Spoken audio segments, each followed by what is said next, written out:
Ibu Saudara, bagaimana kabar Bapak Ibu Saudara semuanya? Saya selalu berdoa dan berharap kita tetap dalam perlindungan dan pemeliharaan Tuhan.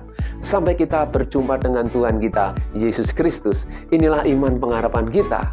Sebagai orang-orang yang telah dipilih, dipanggil oleh Tuhan untuk menjadi imamat yang rajani, bangsa yang dikuduskan oleh firman Tuhan, dan menjadi umat kesayangannya, dan memperoleh hidup yang kekal. Inilah pengharapan kita Bapak Ibu Saudaraku. Oleh sebab itu di zaman akhir ini, iman kita akan mengalami apa yang namanya ujian. Iman kita akan mengalami apa yang namanya dimurnikan. Zaman akhir, hari-hari semakin jahat, manusia semakin bertambah jahat, peperangan di mana-mana, dunia yang kita harapkan semakin lebih baik, namun kenyataan tidak seperti itu Bapak Ibu Saudara. Ya, firman Tuhan pasti akan digenapi, langit dan bumi akan berlalu, tetapi firman Tuhan tetap untuk selama-lamanya. Berbahagialah mereka yang tetap tinggal di dalam firman Tuhan. Dan hari ini kita masih diberi kesempatan untuk belajar, merenungkan, dan menjadi pelaku firman Tuhan. Karena inilah kehidupan kita, orang-orang yang telah dipanggil untuk menjadi warga kerajaan Allah, warga kerajaan Kristus. Ya, sebagai pengikut Kristus, kita disebut sebagai orang Kristen. Kristen artinya pengikut Kristus. Kita wajib mengikuti jejaknya dan tentunya teladan hidupnya. Ya, manusia membutuhkan teladan, membutuhkan figur-figur yang membutuhkan kita sebagai manusia membutuhkan contoh-contoh yang baik dalam kehidupan ini. Karena kita tahu tidak ada manusia di bumi ini yang memberikan satu teladan yang membuat kita memperoleh keselamatan selain pribadi Allah di dalam Yesus Kristus. Amin Bapak Ibu Saudaraku. Dan gereja Tuhan, artinya eklesia, dipanggil untuk keluar dari cara hidup dunia ini, untuk mengikuti cara Tuhan, bukan cara dunia.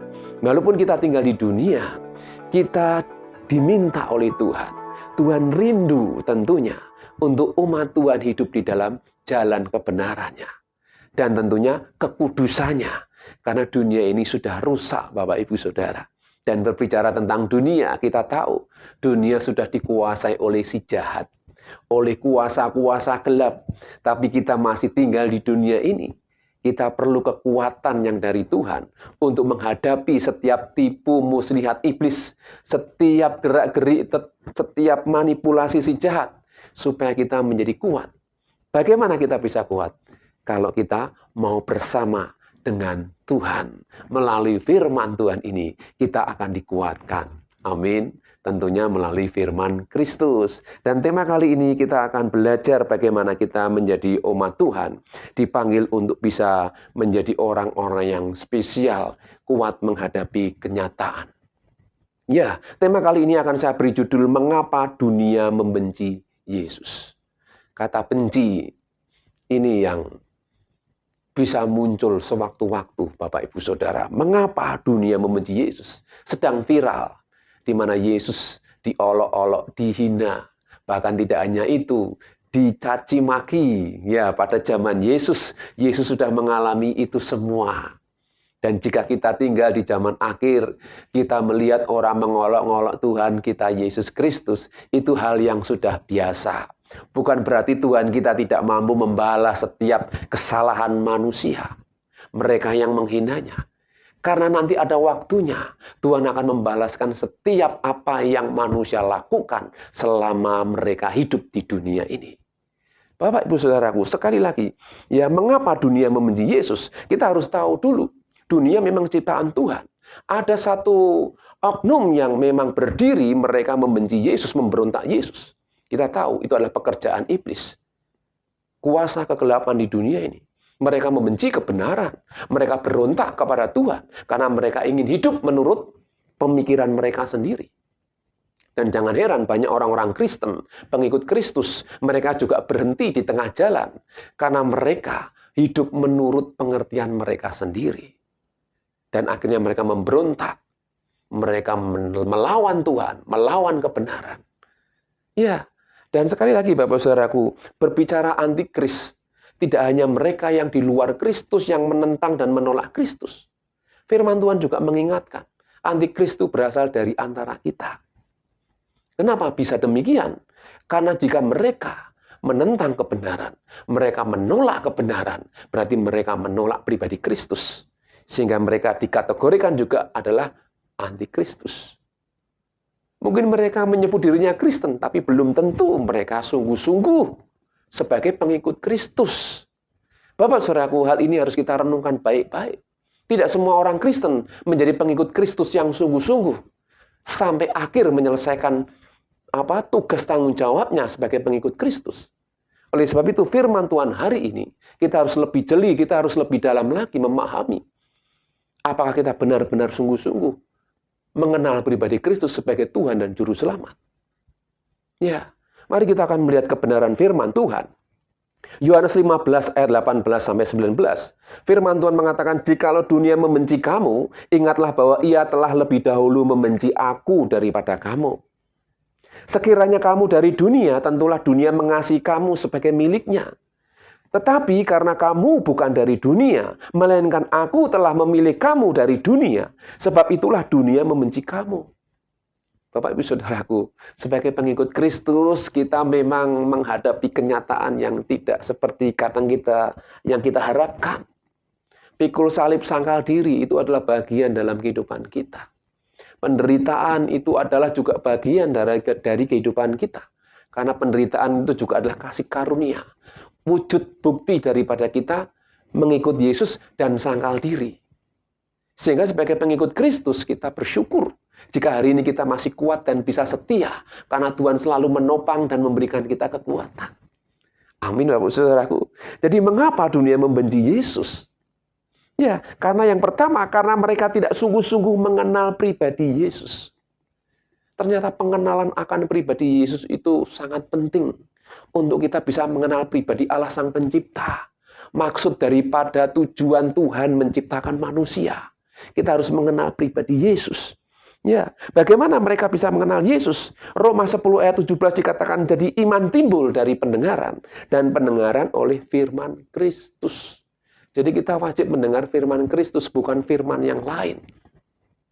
Tidak bisa ditawar lagi. Firman Kristus yang menjadikan soko guru kita sebagai pengajaran kita untuk menerima dan mengenal pribadi Allah yang benar. Ya, mengapa mereka membenci Yesus? Karena mereka tidak sungguh-sungguh, mereka belum sungguh-sungguh mengenali pribadi Yesus. Ya, ingat pribadi Tuhan yang telah menjadi manusia. Bukan mengenal manusia yang menjadi Tuhan. Bukan, Bapak Ibu Saudara. Karena Yesus sudah ada sebelum dunia ada. Ini yang harus kita ketahui. Sehingga rencana Tuhan, rancangan Tuhan, sebelum manusia ada, Tuhan sudah merencanakan segala sesuatu. Dan kita harus meyakini ini, Bapak Ibu Saudara. Sehingga ketika Yesus datang ke dunia dalam Filipi pasal 2 dikatakan, ayat yang ke-6, yang walaupun dalam rupa Allah, tidak menganggap kesetaraan dengan Allah itu sebagai milik yang harus dipertahankan. Melainkan ayat yang ke-7, telah mengosongkan dirinya sendiri dan mengambil rupa seorang hamba dan menjadi sama dengan manusia. Manusia membutuhkan teladan figur yang bisa betul-betul menjadi contoh bagaimana hidup itu yang benar. Kalau bukan manusia Allah, tidak ada. Tidak ada manusia yang bisa menebus dosa manusia kecuali pribadi Allah sendiri. Ini yang harus kita renungkan. Dia walaupun memiliki kemuliaan, memiliki kemahakuasaan, namun dia tanggalkan, Bapak Ibu Saudara. Ditanggalkan. Kemahatauan, kemuliaan, keagungan, kebesaran ditanggalkan. Menjadi sama seperti kita. Menjadi sama seperti manusia kita ini. Sehingga dia Tuhan. Kita tidak bisa. Berkata oleh wong kae Tuhan, ya mesti iso. Tidak. Karena dia juga merasakan sama seperti kita. Lapar, bisa marah, bisa haus. Itu manusiawi, Bapak Ibu Saudara. Namun sekarang yang menjadi pertanyaan, bagaimana kok orang manusia menolak pribadi Yesus sebagai Tuhan? Karena mereka sekali lagi belum sungguh-sungguh mengenali pribadi Yesus. Ya, di dalam firman Tuhan Yohanes 17 ayat 3 dikatakan, inilah hidup yang kekal itu, yaitu bahwa mereka mengenal Engkau satu-satunya Allah yang benar dan mengenal Yesus Kristus yang telah Engkau utus. Kata utus ini berbicara tentang kemanunggalan pribadi Allah di dalam Yesus Kristus. Ya, kalau kita manusia melihat pribadi Tuhan yang adalah roh, yang sesungguhnya kita akan binasa. Kenapa? Karena kita orang-orang yang berdosa. Tapi dia mau menjadi manusia supaya manusia bisa mengerti, memahami securut standar manusia. Ya, bukan yang lain, Bapak Ibu Saudara, tapi manusia sama dengan manusia. Supaya kita bisa memahami cara berpikir yang sama sebagai manusia. Sehingga dikatakan, ya, mereka mengenal Engkau satu-satunya Allah yang benar dan mengenal Yesus Kristus yang telah Engkau utus. Utusan itu bukan berarti sekedar orang yang diutus begitu, ya, Saudara. Tapi di situ pribadi Allah sendiri menyatakan pribadinya. Sehingga ketika orang melihat pribadi Yesus, mereka bisa melihat karakter pribadi Allah yang sesungguhnya. Ya, luar biasa Bapak Ibu Saudaraku. Ayat yang selanjutnya di dalam Yohanes pasal yang ke-7 ayat 16. Jawab Yesus kepada mereka, ajaranku tidak berasal dari diriku sendiri, tetapi dari Dia yang telah mengutus aku. Barang siapa mau melakukan kehendaknya, ia akan tahu entah ajaranku ini berasal dari Allah, entah aku berkata-kata dari diriku sendiri. Ayat 18, barang siapa berkata-kata dari dirinya sendiri, ia mencari hormat bagi dirinya sendiri. Tetapi barang siapa mencari hormat bagi Dia yang mengutusnya, ia benar dan tidak ada ketidakbenaran padanya. Bapak saudaraku, ini ungkapan Yesus. Ya, ungkapan yang disampaikan kepada murid-muridnya. Bahwa barang siapa mau melakukan kehendaknya, ia akan tahu entah ajaranku ini berasal dari Allah, entah aku berkata-kata dari diriku sendiri. Jadi untuk bisa mengenal pribadi Yesus, alangkah baiknya Bapak Ibu Saudara yang baru percaya kepada Yesus membaca, merenungkan firman Tuhan. Dimulai dari Injil Yohanes, biasanya disarankan. Dan tentunya membaca keseluruhan Alkitab, di situ kita akan bisa melihat siapakah pribadi Yesus itu. Karena Yesus sudah dinubuatkan ratusan tahun ya sebelum Yesus hadir. Dinubuatkan oleh nabi-nabi. Ya, dari mulai kelahiran sampai dia hidup di muka bumi, sampai dia mati di atas kayu salib, kemudian dia bangkit dan dia naik ke surga. Wujud pribadi Allah di dalam Yesus Kristus. Karena memang Dia sebelum dunia ada, Dia sudah ada. Jadi pengenalan akan Yesus ini tidak hanya sekedar kita tahu, tapi kita minta pimpinan Roh Kudus. Karena Roh Kudus juga yang memilih kita, yang membuat kita bisa memahami, mengerti, ya, membuat kita bisa percaya dan mengaku dengan mulut, dengan hati bahwa Yesus adalah pribadi Tuhan.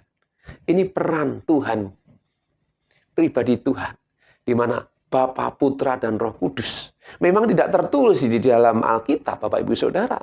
Namun dalam perjalanan ketika kita membaca, merenungkan Alkitab, firman sebagai firman Tuhan, di situ kita akan melihat karya Tuhan.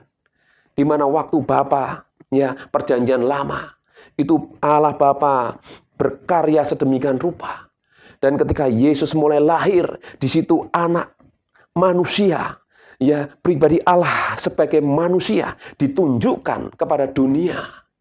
Dan ketika Yesus naik ke surga, ya, Dia berkata, aku tidak akan membiarkan dirimu seorang diri sebagai yatim piatu, tetapi Tuhan menyertai dengan wujud Roh-Nya yang kudus, yaitu Roh Kudus. Dalam perjalanan iman saya pribadi, Bapak-Ibu Saudara, saya mengenal pribadi Tuhan Yesus. Tidak langsung kenal, Bapak-Ibu Saudara, tetapi saya memahami dalam perjalanan hidup. Membaca, merenungkan, mengenal, mendengar firman. Di situ Tuhan bekerja. Melalui Roh-Nya yang kudus, membuat saya terbuka. Pribadi Allah yang sesungguhnya di dalam Yesus Kristus. Luar biasa, Bapak-Ibu Saudaraku. Jadi sekali lagi pentingnya kita belajar, merenungkan, membaca firman Tuhan, dan minta Roh Kudus menerangi hati kita. Sehingga kita dibukakan. Ya, Yohanes 17 ayat 14 dikatakan, "Aku telah memberikan firman-Mu kepada mereka dan dunia membenci mereka, karena mereka bukan dari dunia, sama seperti aku bukan dari dunia." Ya, ayat 14 ini memberikan pengertian bahwa sesungguhnya ketika kita percaya kepada Yesus, kita menjadi milik Yesus dan kita bukan milik dunia. Tuhan ingin mengangkat kita karena kita dengan kesadaran penuh, kita tidak akan selamanya tinggal di dunia ini, tapi kita akan bersama-sama dengan Tuhan, bersama dalam kekekalan. Ya, ayat 15, "Aku tidak meminta supaya engkau mengambil mereka dari dunia, tetapi supaya engkau melindungi mereka daripada yang jahat." Jadi kita yang masih tinggal di bumi ini tidak perlu khawatir karena Tuhan selalu membawa berdoa loh. Ini Tuhan Yesus saja berdoa loh. Loh, kalau dia Tuhan masa mendoakan kita, bukankah dia bisa berkuasa melakukan banyak? Memang Tuhan bisa melakukan banyak. Tapi di sini memberikan satu pengertian, pemahaman bahwa dia itu sangat mengasihi kita. Dan dia selalu menjaga kita sebagai umatnya dari segala kejahatan. Jelas dikatakan, tetapi supaya engkau melindungi mereka daripada yang jahat. Mereka bukan dari dunia, sama seperti aku bukan dari dunia. Jadi kita itu sebagai orang-orang pilihan. Sebelum dunia dijadikan, kita itu sudah menjadi miliknya. Sudah menjadi ketetapan Tuhan untuk kita menjadi miliknya. Mereka yang mau percaya, mereka yang mau setia. Ini firman kekuatan Bapak Ibu Saudara. Ya, sebelum di dunia dijadikan, ya kita ini sudah dipilih. Kita yang betul-betul sudah dipanggil dan dipilih, itu akan menjadi umatnya. Mereka bukan dari dunia, sama seperti aku, bukan dari dunia. Kuduskanlah mereka dalam kebenaran firman-Mu, karena firman-Mu adalah kebenaran. Walaupun di tengah-tengah zaman yang semakin jahat, jangan sampai kita berbuat jahat. Ya, jangan kita menjadi serupa dengan dunia ini. Firman Tuhan mengatakan, ya, hendaklah kita mulai berubah dari pembaharuan budi kita. Akal budi kita, cara berpikir kita. Bapak Ibu Saudaraku, Tuhan rindu supaya kita ini sebenarnya diselamatkan. Tapi memang ada bagian di mana manusia-manusia yang akan binasa. Itu bukan karena kehendak Tuhan, tapi karena kehendak mereka sendiri.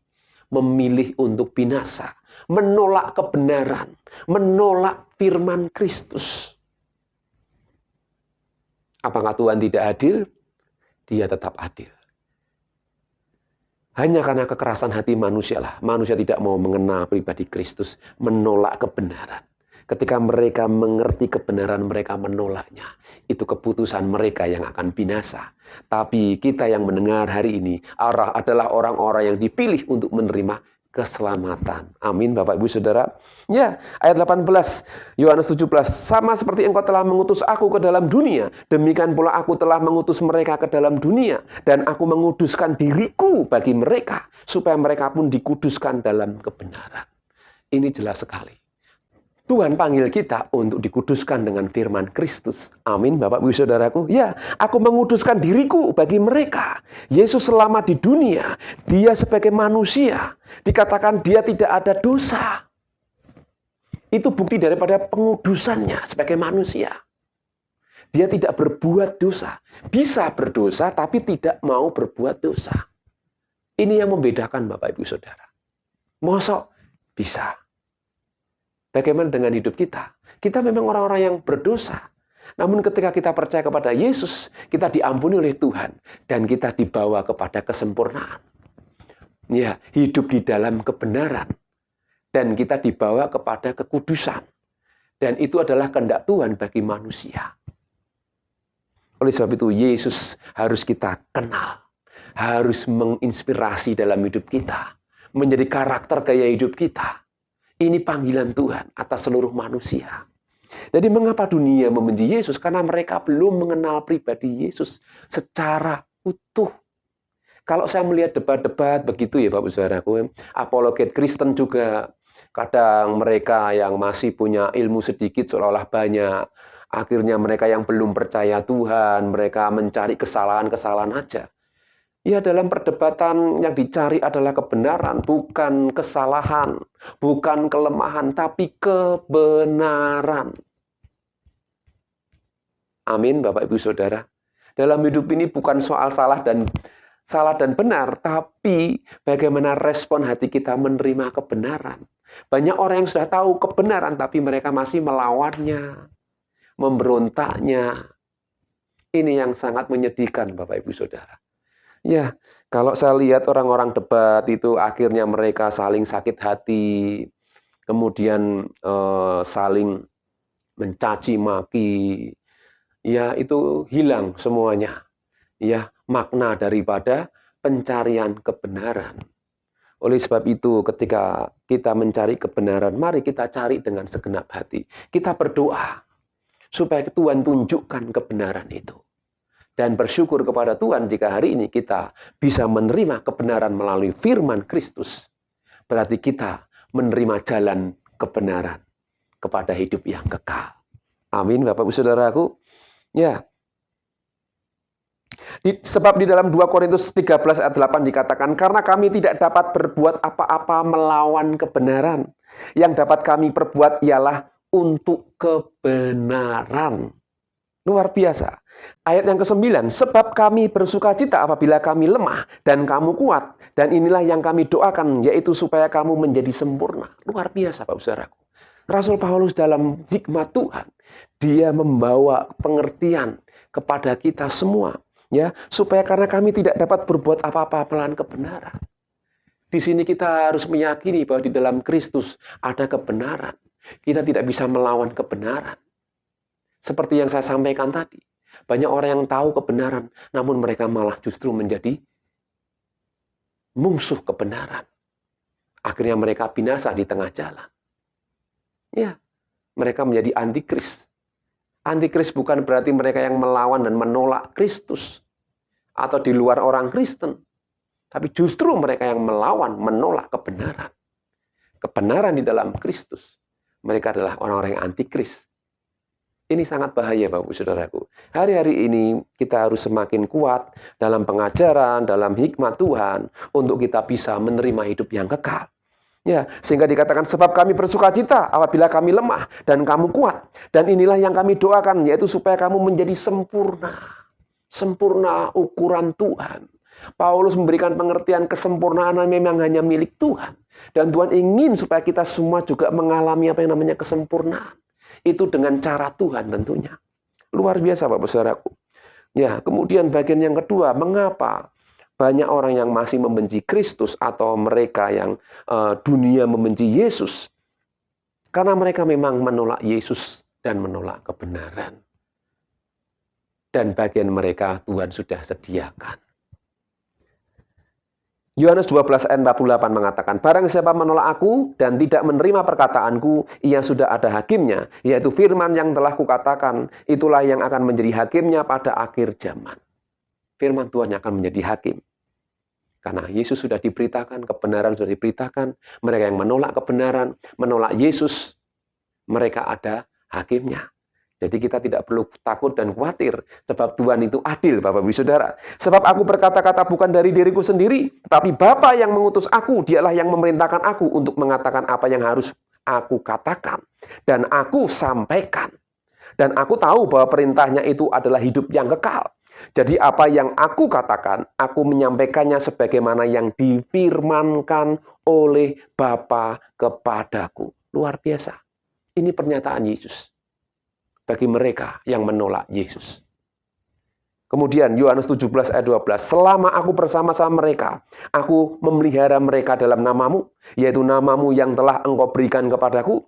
Aku telah menjaga mereka dan tidak ada seorang pun dari mereka yang binasa, selain daripada dia yang telah ditentukan untuk binasa, supaya genaplah yang tertulis dalam kitab suci. Jadi memang akan ada orang-orang yang akan binasa. Tentunya mereka yang menolak kebenaran, menolak pribadi Kristus. Dan tentunya dialah tokoh utama, yaitu iblis, setan, Lucifer, mereka dan malaikat-malaikatnya. Mereka yang melawan, menentang kebenaran, menolak kebenaran. Dan para pengikutnya, manusia-manusia yang memang ya akan menerima kematian yang kekal. Bapak Saudaraku, hari ini firman Tuhan memang agak keras bagi kita. Tetapi bersyukur kepada Tuhan jika hari ini kita masih mau mendengar firman Tuhan. Karena firman Tuhan ya dan amin. Mau tidak mau, suka tidak suka, firman Tuhan pasti digenapi. Dan barang siapa yang tinggal dalam firman Kristus, mereka akan memperoleh kehidupan. Dan kita harus tetap semangat hidup di dalam firman Kristus. Karena Yesus sendiri, dia sudah memberitahu kepada dunia bahwa di dalam dia ada kehidupan. Di dalam dia ada kedamaian. Di dalam dia ada jaminan. Amin Bapak Saudaraku, tetap semangat, tetap setia sampai akhir, sampai kita berjumpa dengan Tuhan kita Yesus Kristus. Mari kita akan berdoa. Bapa di surga, terima kasih hari ini kami mengucap syukur atas berkat-Mu. Kami boleh menerima firman-Mu, firman yang sederhana, firman yang singkat, namun memberikan kepastian dalam hidup kami. Hanya di dalam Tuhan. Bagi mereka yang belum percaya, bagi mereka yang mungkin hari ini membenci Engkau, dan masih ada kesempatan untuk mereka kembali kepadamu, untuk mengaku di hadapan Tuhan bahwa Engkau adalah pribadi Tuhan. Berikan mereka hati, berikan mereka Tuhan hati yang haus akan kebenaran, berikan mereka roh yang tunduk sehingga mereka beroleh keselamatan. Terima kasih Bapak, terima kasih, berkati orang-orang yang memungsuhi kami, berkati mereka orang-orang yang benci Engkau, ampunilah mereka ya Tuhan. Selama masih bisa dikatakan hari ini, biarlah Tuhan jangan Kau keraskan hati mereka, tetapi biarlah mereka beroleh keselamatan dengan kasih sayang dan pengampunan yang dari Tuhan. Terima kasih Bapak, terima kasih. Kami mengucap syukur buat hari ini. Berkati kami semua yang mendengarkan firman-Mu. Di dalam nama Tuhan Yesus Kristus, kami mengucap syukur dan berdoa. Haleluya, amin. Tuhan Yesus memberkati.